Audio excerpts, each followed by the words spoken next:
Asia is a land of contrasts, gleaming skyscrapers and ancient temples, billion-dollar tech empires and villages lost in time. But behind this glittering facade lies another Asia, one hidden from the tourist postcards and glossy economic reports. It is an Asia ruled by shadowy dynasties, criminal families so rich, so powerful that even governments fear to challenge them.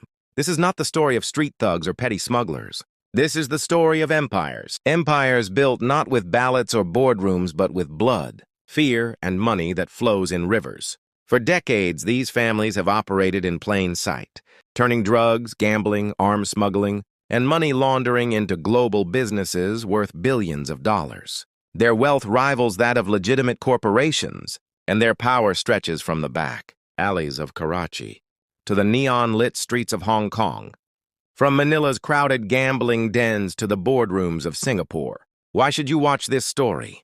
Because understanding these families means understanding how power really works in Asia. These dynasties are not just breaking the law. They are bending it, reshaping it, and sometimes writing it for themselves. They decide who can do business, who can run for office, and sometimes who lives and who dies. When discussing the richest and most powerful criminal dynasties in Asia, one name stands above the rest: Dawood Ibrahim. His story is not merely about one man's descent into crime, but about the rise of a network that became a shadow empire. Born in Mumbai to a modest police constable's family, Dawood grew up surrounded by poverty and opportunity. In the crowded lanes of Dongri, he learned early that survival meant being smarter, faster, and more ruthless than everyone else. In the 1970s, Mumbai's underworld was a patchwork of gangs, each controlling a piece of the city's smuggling and extortion rackets. Dawood quickly distinguished himself through a mix of charm, strategy, and calculated violence. Together with his brothers and trusted allies, he founded D Company, a network that operated more like a multinational corporation than a street gang. Under his command, gold smuggling, extortion rackets, and arms trafficking became highly organized, with profits meticulously laundered through legitimate businesses. But Dawood's true rise to power came when he moved into the heroin trade. Partnering with traffickers across the Golden Crescent, he turned Karachi's ports into gateways for narcotics bound for Europe, Africa, and North America. Each successful shipment generated millions of dollars, which were then funneled into Dubai real estate, offshore accounts, and a web of front companies designed to obscure the money trail. By the late 1980s, Dawood Ibrahim was no longer just a gangster, he was a global crime boss. In 1993, a series of devastating bomb blasts shook Mumbai, killing hundreds and injuring thousands. Indian investigators named Dawood as the mastermind behind the attacks. Almost overnight, he became India's most wanted man. Dawood fled Mumbai, first to the Middle East and later, according to intelligence reports, to Karachi, where he is believed to have rebuilt his empire under the quiet protection of powerful patrons. What sets Dawood apart is not just his ability to evade capture for decades, but the way he turned crime into a fully functioning business model. D Company diversified into real estate, film financing, match-fixing, arms dealing, and international money laundering. Intelligence agencies from multiple countries have tracked his links to terrorist networks, including Lashkar-e-Taiba, and the United Nations, Interpol, and the United States have all designated him a global terrorist. Even today, Dawood Ibrahim remains a figure of both fear and fascination. Some claim he lives quietly under heavy security in Karachi. Others say he still pulls strings from the shadows. What is certain is that his name still carries weight in the underworld, a reminder of how one man turned a street gang into a transnational syndicate that continues to challenge governments and law enforcement agencies to this day. Dawood Ibrahim's story is the story of crime evolving into empire. It is a lesson in how power, money, and fear can combine to create a dynasty that seems almost untouchable.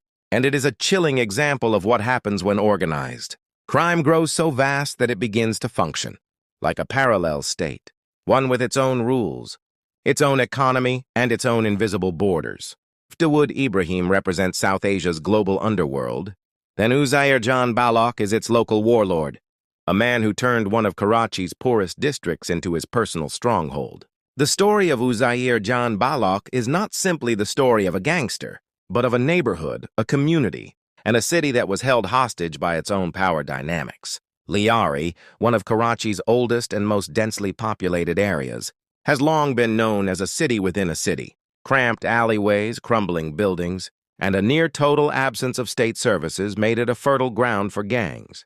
For decades, Liari was controlled by a series of gang leaders who fought each other for dominance. Out of this chaotic backdrop emerged Uzair Jan Balakh, a man who would consolidate power and transform the Liari gang into one of the most feared organizations in Pakistan. Uzair was not just a street thug, he was a strategist.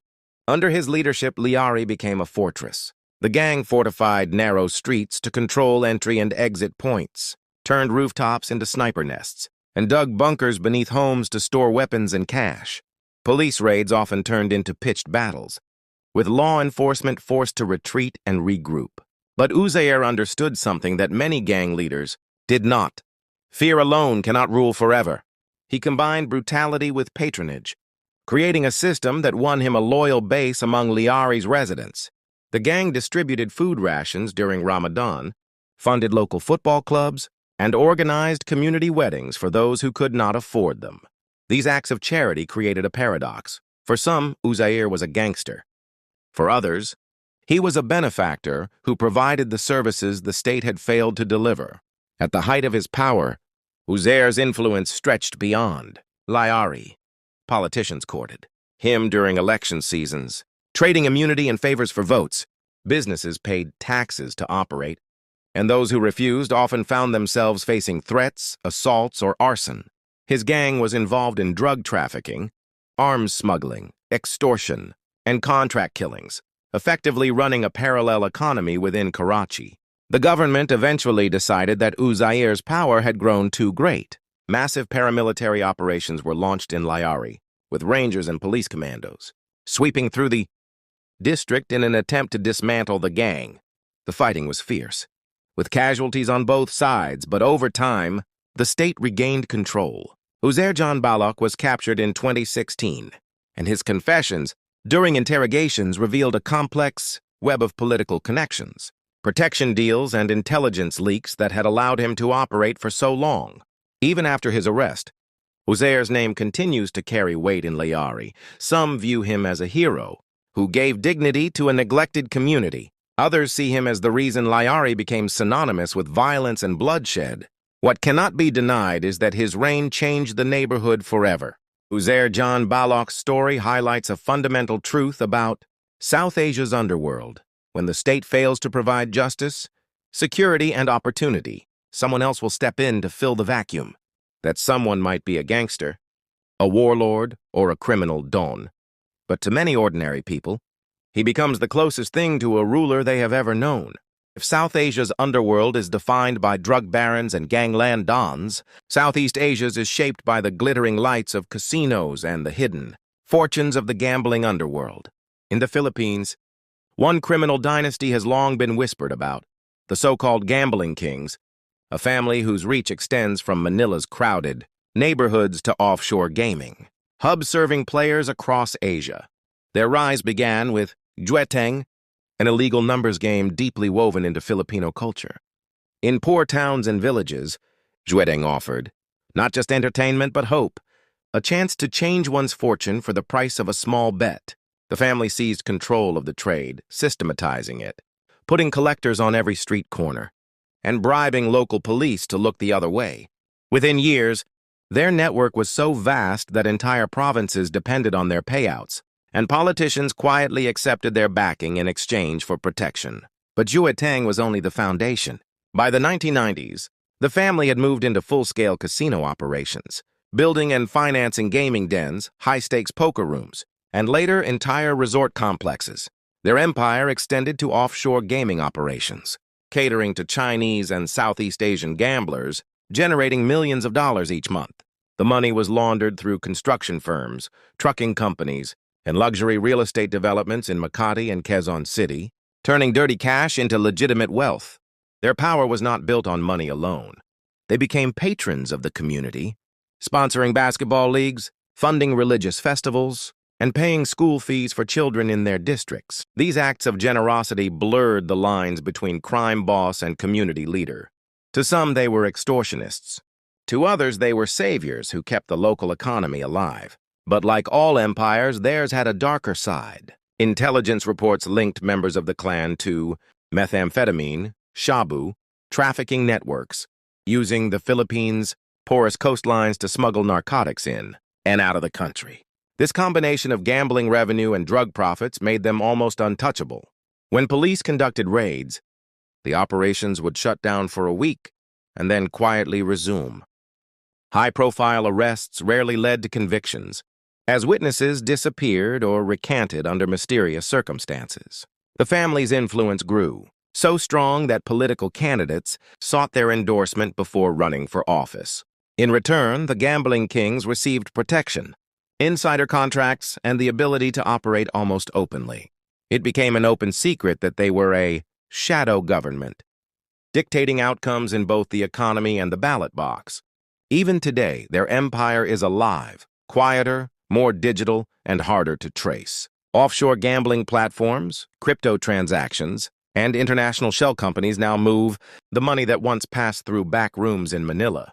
Their villas in Hong Kong and Singapore, their offshore accounts in Macau, and their children studying in Europe and the United States all signal a dynasty that has turned vice into a global business.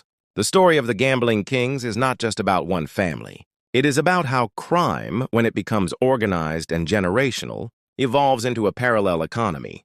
In the Philippines, their empire has lasted longer than many governments, outlasted raids, scandals, and political upheavals, and shows no sign of fading from the shadows.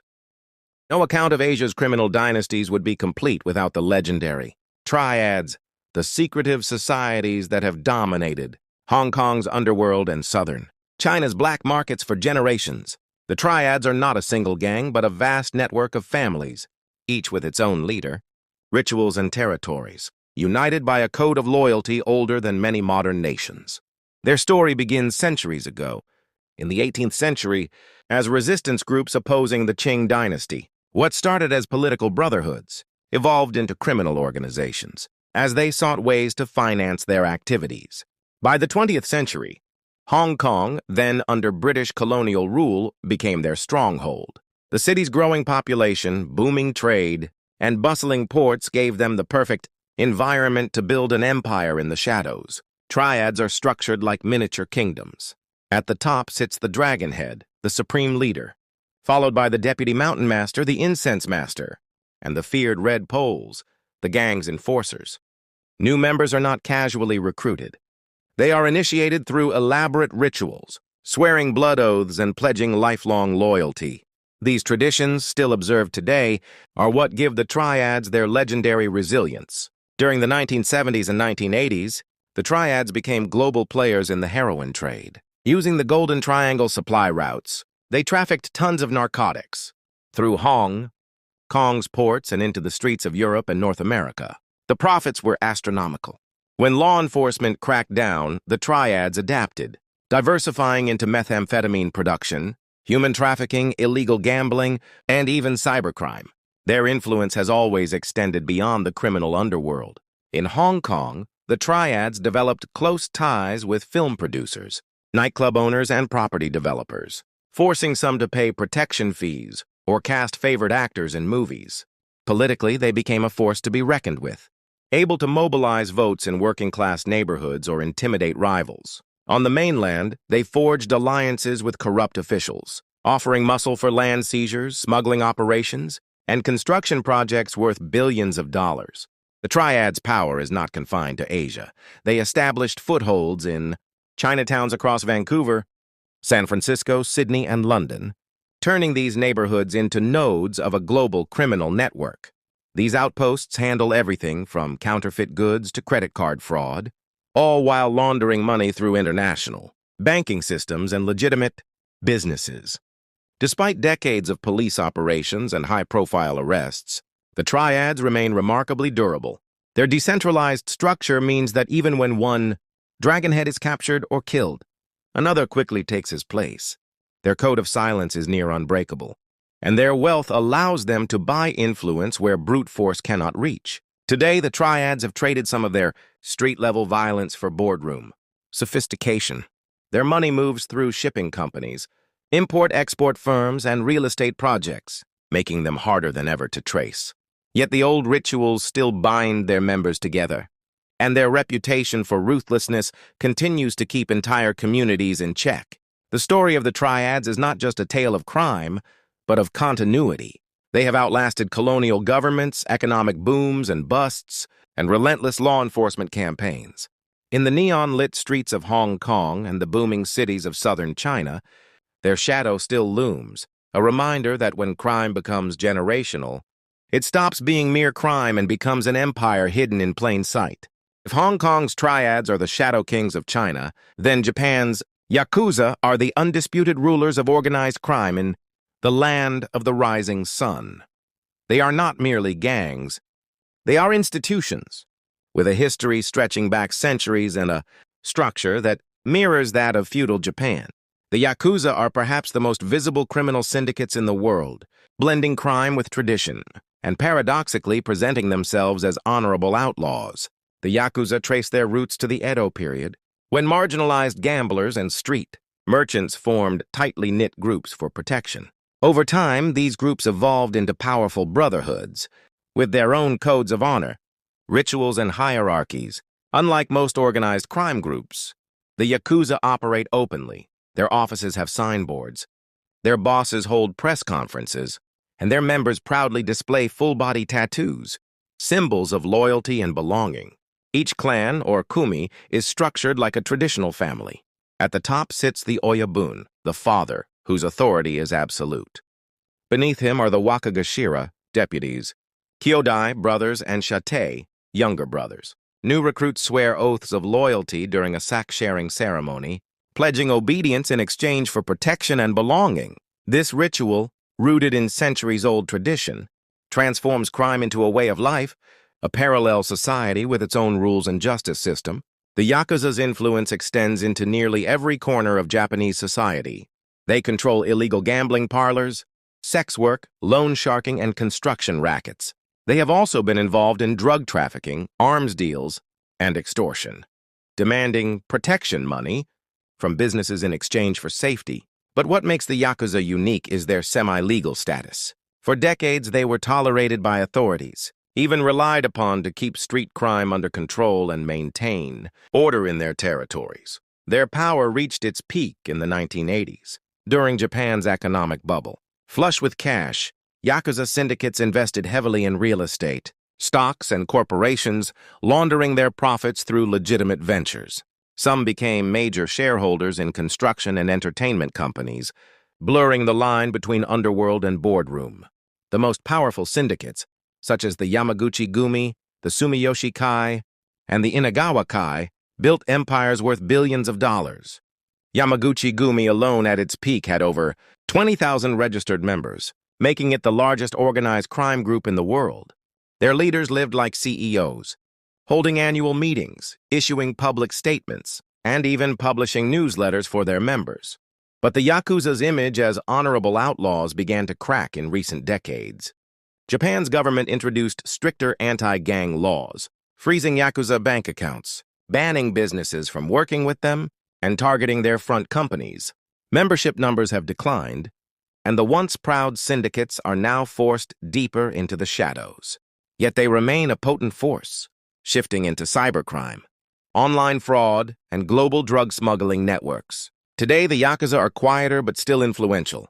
They maintain their rituals, their tattoos, and their sense of identity, but their business is increasingly hidden behind layers of shell corporations and offshore accounts. They are less visible on the streets, but no less dangerous. Their legacy endures as a reminder that organized crime in Japan is not just an imported concept.